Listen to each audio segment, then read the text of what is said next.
Usually my podcast will start along the lines of Nick FM podcast on nickfm.com. Website coming soon.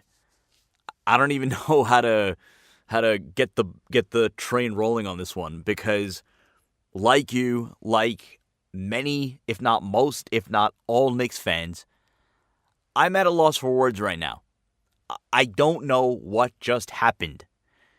That for an entire year, for the 1 year that the Knicks actually played their cards right and decided that we are going to go all in, we're going to double down, we are going to be the worst team in the NBA, that happened to be the year where they share 14% odds with two other teams. And, oh, by the way, all that goes for naught. And you see the New Orleans Pelicans of all teams, leapfrog their way to number one. An inexplicable scenario, which I don't think anybody could have painted, took place tonight. But before we get into trying to make sense of everything that happened, what's next for the Knicks, let's just sort of run through how the night progressed. Or how the week, or how the last few weeks, months, this last year has progressed. How many times after every Knick loss would you go over to tankathon.com, run a simulation, and you wouldn't stop until you saw the Knicks land at number one and all right, all is right with the world. And to the point where anytime the Knicks would win a game, even if they were securely in the bottom three, you still were like, what are they doing?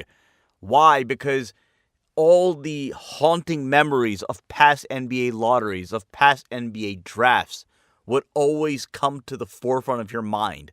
You would think back to the Steph Curry draft and think to yourself that if the Knicks didn't get all, cute in the previous season and decide to, win some games down the stretch and put themselves in a situation where they finish one draft pick before Steph Curry, or rather after Steph Curry would get picked. Or all other years in which you thought that the Knicks had a shot at a top pick and it would not come to fruition. You think back to even the Kristaps Porzingis draft. Yep, Porzingis fell into our lap, but that year we thought we had all the makings of a run at a top pick or a top two pick, and obviously we slipped to number 4 and we end up getting Porzingis, which for a good period of time looked like an absolute godsend. Though we didn't get number 3 and Tate Jalil for. But that said, the draft lottery, for whatever reason, has seemed to be an Achilles heel in Knicks history, a thorn in the side of Knicks history. But that was all supposed to be a thing of the past, because this year we did things right. We tanked correctly. We put out a team that put an emphasis on developing young players. We had a head coach who made no secret of the fact that this team was about developing young players. Hint, hint, wink, wink. We weren't planning on winning a lot of games. And winning games was something that they did not do correctly this year. They put themselves in position, finally, to nab a number 1 overall draft pick. And to go beyond that, who do we have on the dais? We have none other than Patrick Frozen Envelope Ewing on the dais for the Knicks. Thinking to ourselves that for all the good karma and for all the mental connection between the Knicks and Zion Williamson, a flirtation that has gone on for well over a year now, that finally this was going to be the year. This was going to be the year that it finally happened.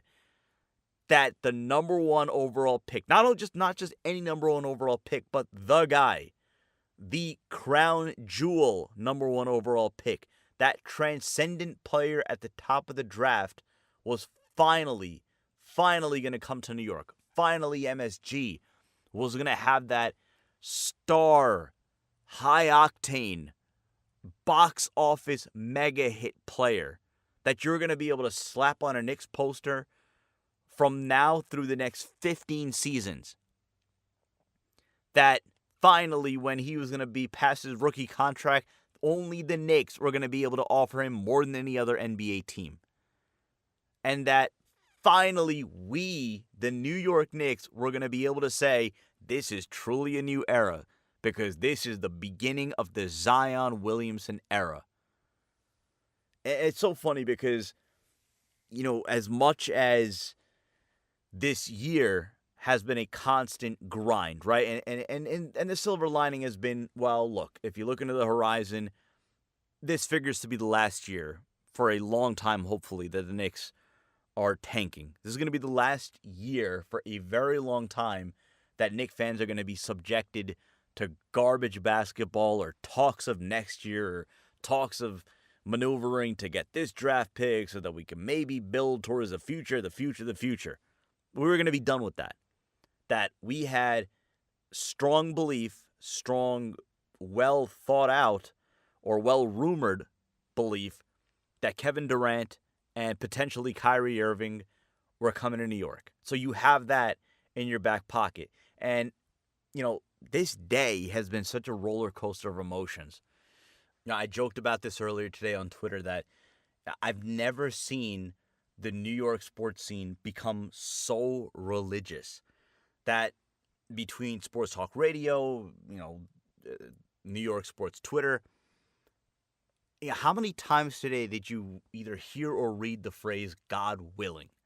That God willing if the Knicks get the number 1 overall pick, that if God willing if the Knicks get Zion. I mean, it's incredible how much that the New York sports fan appealed to God today, openly and loud. I mean, you had that video of religious leaders standing outside of Madison Square Garden. You saw a rabbi, a priest. You have all sorts of other religions there. They're all performing their own individual religious ceremonies. They're praying. And, for Muslims like myself, it's Ramadan. It's our holy month.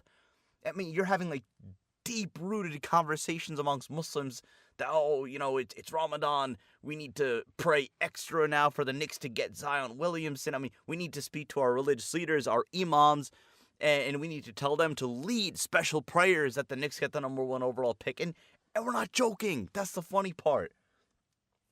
I've never seen anything like it. It's crazy how much of an emotional roller coaster this has been for Knicks fans. Not just today, this season, this whole, idea that finally things are changing.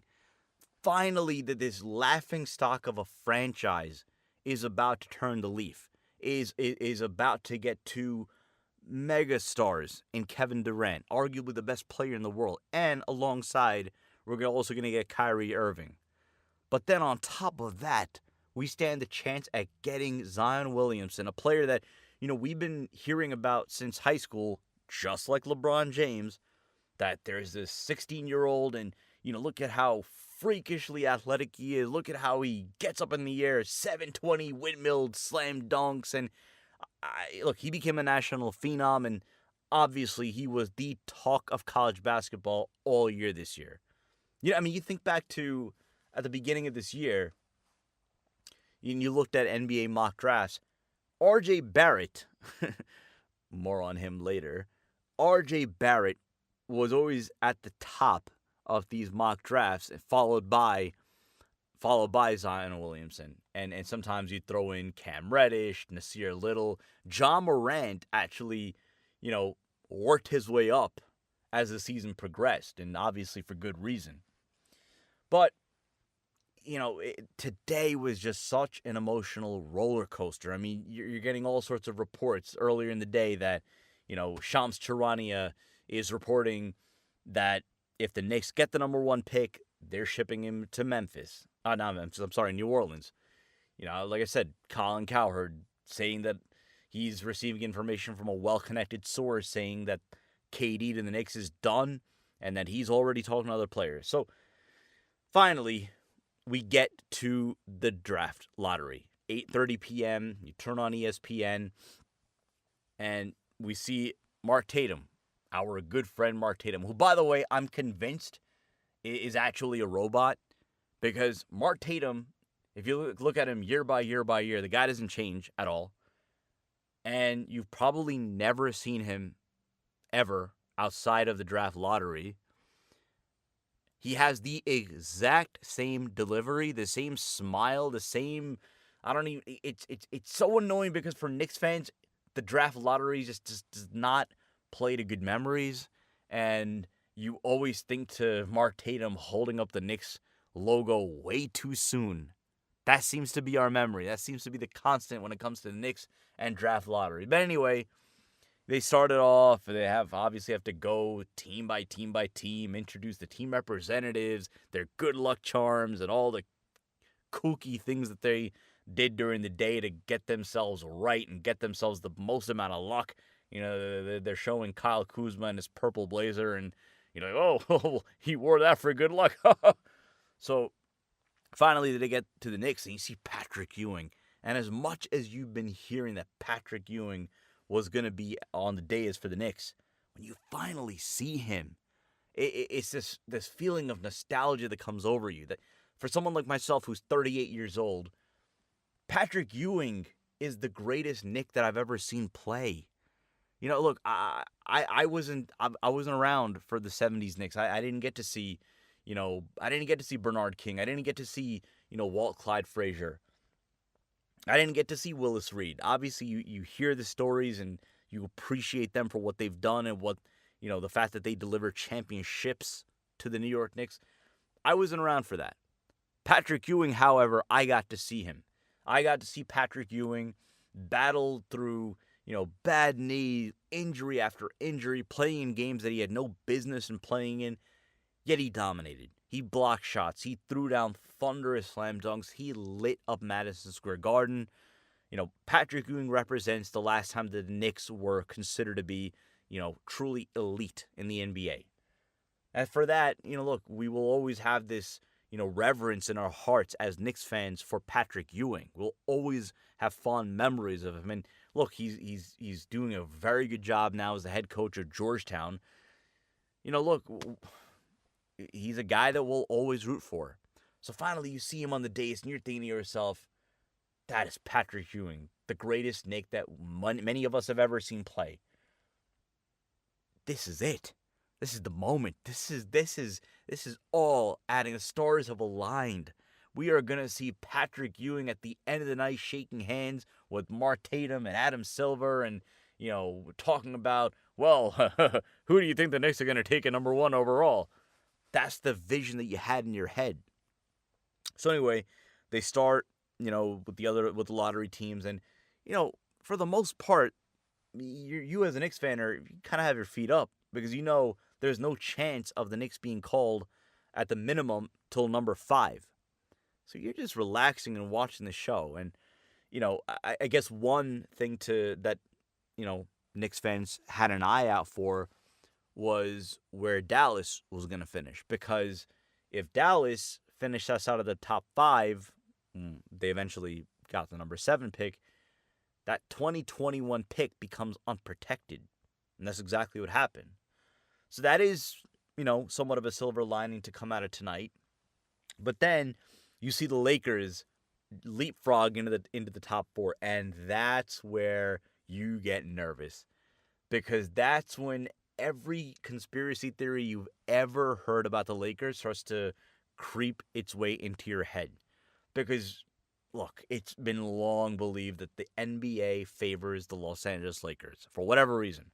But, you go back to that, epic playoff series with the Sacramento Kings, I think it was 2001 or 2002, and you hear all sorts of stories, Tim Donaghy and, all the other whispers that, the league basically issued a mandate that the Kings were not to go to the NBA Finals, that this was supposed to be the Lakers, and then you start to see all those funky foul calls and, Lakers with a complete disparity in free throws compared to the Sacramento Kings. But anyway, you've heard all the rumors, all the conspiracy theories, but that starts to creep into your head. Now you're thinking to yourself, you've got to be kidding. You've got to be joking me. You've absolutely got to be kidding me right now. Don't tell me that at the end of the night, we're going to be having this, conversation that Zion Williamson is going to be heading out west to play with LeBron James and Showtime is back in Los Angeles. Woo! That's what you were thinking to yourself. But I digress. So they get to the number 5 pick, and this was, they split up the broadcast in 2 segments. So this is the last, team that they were going to reveal till the commercial break. And you're just thinking to yourself, please don't let this be that moment that we've been dreading. That all the jokes, well, watch the Knicks get the number 5 overall pick, and we're going to be picking either Rui Hachimura or Bol Bol. And they're not picked for number 5. And you're thinking to yourself, deep exhale. Thank you, God. We are not going to be the number 5 pick. We are still alive. We're going to come back from this commercial break, and we're going to have a shot at the number 1 overall draft pick. And then comes the commercial break. And if you're a Knicks fan, that might have been the longest commercial break I have ever seen. But so they get back, and then you're seeing yourself. See, now as a Knicks fan, you can finally have hope, right? At first, you were clinging on for dear life that we wouldn't get the number 5 pick, right? So picture you're essentially drowning. Your head is underwater, and you're just thinking to yourself, I just need to reach out, grab onto some sort of land, and pull myself above water. And then you did that because you didn't get your name called number 5. And then you don't have your name called number 4. Now, for the first time tonight, now you're starting to dream. Now you're starting to hope, and now you're starting to want more. And now you're saying to yourself, if I could just move up one more notch, that's all I want. Because you know what? Even if I'm not getting Zion Williamson, I could still get Ja Morant, and that too would be awesome. Because I've, seen Ja Morant play. Knicks fans have even had debates amongst themselves as far as who they would take if they got the number 1 overall pick. But, well, right there, give me one more pick. And that's where our buddy Mark Tatum puts on that smile and holds up the Knicks logo. And yes, so the Knicks are going to be picking at number 3. Memphis is going to be picking number 2. And, of course, New Orleans and David Griffin. David Griffin with this weird, awkward, childlike smile at the end of the night. New Orleans is going to pick number 1. So where does that leave the Knicks? We know New Orleans is going to take Zion Williamson. Barring Zion Williamson pulling an Eli Manning and some way, somehow, just telling New Orleans, I am not going to play for you guys. You need to trade me and trade me to, I was going to say the Giants, trade me to the Knicks. We know that's not going to happen, but it's nice to dream. So, beyond that, Memphis is going to have the decision to make if they want Ja Morant or if they want RJ Barrett. Now, my gut feeling is that Memphis is going to say to themselves, we have Mike Conley, who is 54 years old, who's at the end of his career. This is perfect for us to get Ja Morant, have him be mentored by Mike Conley, and this guy's going to be our next point guard for the next 10 to 12 years. It's going to be great. So I think that's just a natural fit for them, and I don't really see them deviating from that plan. So that's going to leave for the Knicks. That's going to leave RJ Barrett. Now, it's funny because before the beginning of this college basketball season, if you looked at NBA mock drafts, RJ Barrett was actually number 1, and number 1 for quite some time. Zion Williamson only became that guy, sort of like towards the I think like the early midway point of the college basketball season. And that's where RJ Barrett essentially became an afterthought. RJ Barrett could have like a 25-point game, but he had no real highlight reel moments. And Zion could have, had one of those moments where he takes off from like the free throw line and throws it down, or he has some superhuman block on a guy trying to take a 3-point shot, and that's what we're talking about the next day. But look, RJ Barrett is obviously going to be the lead candidate to be that number 3 overall pick. And if you want to look beyond that, you have players like Jarrett Culver out of Texas Tech, very impressive. Obviously showed you a lot, in the NCAA tournament with Texas Tech going to the national championship game. He's gonna be a good player. He's gonna be a very good stretch wing player, good defensive player. Shows the ability to score as well. You have a similar player to him in DeAndre Hunter out of Virginia. Very, very, very fundamentally sound player. I mean, if you watch him play, you say to yourself, like, that guy jumps out at you. That guy looks like a player who's going to be in the league for a decade. Now, I mean, if you want to go beyond that, or if you want to reach, there's Cam Reddish, who, look, many people like Cam Reddish because he could shoot from the outside. Now, I'm not saying RJ Barrett can't shoot it from the outside, but Cam Reddish, he has those qualities. He's a pure knockdown shooter from the outside, and dare I say, some people see a little bit of Klay Thompson in him. So that's a name that, again, if the Knicks really want to dig deep into that 3rd overall draft pick, don't be stunned.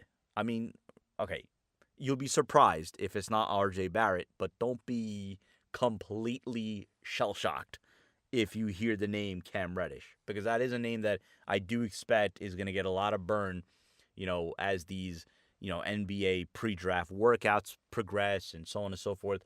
But anyway, the likely candidate at number 3 is going to be RJ Barrett for the Knicks. And if you watch him play, the NBA comparison, and I don't really like the NBA comparison game, because it's, I mean, again, what are you basing it off? But the name that does get linked to him a lot is Tracy McGrady, that he has a very natural ability to score, a very natural ability to penetrate. It's a very smooth offensive talent. Can give you some good defense as well. He projects as a modern NBA wing player. And others will tell you that, for what it's worth, he did get overshadowed by Zion Williamson, because Zion Williamson was the name. He's the flashy name. He's the one with the billion-dollar smile. He's the one that, when he throws down a slam dunk, that's what's going to make the headlines. That's what's going to make ESPN top 10. Now, this is not to say that that Zion is overrated in any capacity, or that, well, let's be sneaky here, or I think RJ Barrett's a better player. Because look, that too is going to happen now. Watch. The Knick mentality for any sports team that didn't get the player that they wanted. Now you're going to try to convince yourself that the player that you are getting, in a way, is actually better than the player you missed out on. It's the same thing that happened when the Knicks missed out on LeBron James, and we tried to just convince. We did mental gymnastics to convince ourselves that some way, somehow, Carmelo Anthony was a better player than LeBron James, but I digress. So, look, the likely candidate is RJ Barrett at number 3, and that leads us into the next part of the conversation, and that is Anthony Davis. Now, it's one of those you sank my battleship moments where, as a Knicks fan, you're saying to yourself, all right, if the Knicks got the number 2 pick, Ja Morant, that's a prime trade candidate to send to New Orleans. They send you Anthony Davis, and both teams are good, right? And obviously the debate would have been that if the Knicks get the number 1 overall pick in Zion Williamson, would they trade Zion for Anthony Davis? Obviously, that conversation or that debate is not going to happen. But nonetheless, the question becomes now, what happens with any sort of conversation surrounding Anthony Davis? Now, the latest that we just heard from Shams Charania is that Davis's stance has not changed, meaning that just because the Pelicans are projected to draft Zion Williamson, that's not changing his desire to leave New Orleans. So if that's the case, that being the deal, the next conversation is going to be, all right, well, obviously you're going to have Boston, you're going to have the Lakers now with the number 4 pick, and now you have the Knicks as far as potential suitors for Anthony Davis. Now, Anthony Davis, from my understanding, would sign an extension with all 3 of the teams. If maybe not Boston. I don't know. There was the rumor about, or the report rather, about Davis's father not appreciating the way that the Celtics treated Isaiah Thomas. So, but nonetheless, if you're the Knicks, the question becomes, what are you willing to give up now for Anthony Davis if that trade conversation is a serious possibility? And I'll just put it to you this way. The question immediately becomes, would you be willing to trade Mitchell Robinson for Anthony Davis? Because if you're going to make that trade a reality, obviously it's going to require dipping into some of that draft capital that you've accumulated, that the Knicks have done a good job in accumulating for these kind of situations, where if you have a chance to acquire a truly top elite talent, then yeah, you can dip into your draft capital.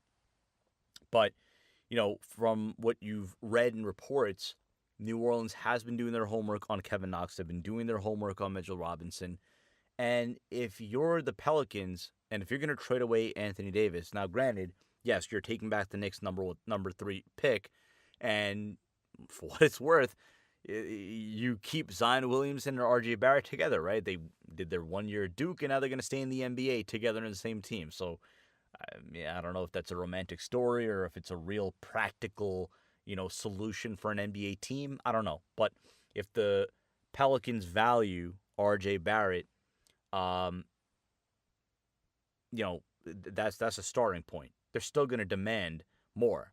And if I'm New Orleans, I'm demanding that the Knicks send over Mitchell Robinson, for any trade involving Anthony Davis. Kevin Knox is a given, and maybe even Frank Ntilikina. So mind you, you're going to be parting ways with a lot in order to get Anthony Davis, which is obviously understandable and will be justified. But that's the player that Knicks fans universally agreed that he was sort of the shining light in an otherwise lost season.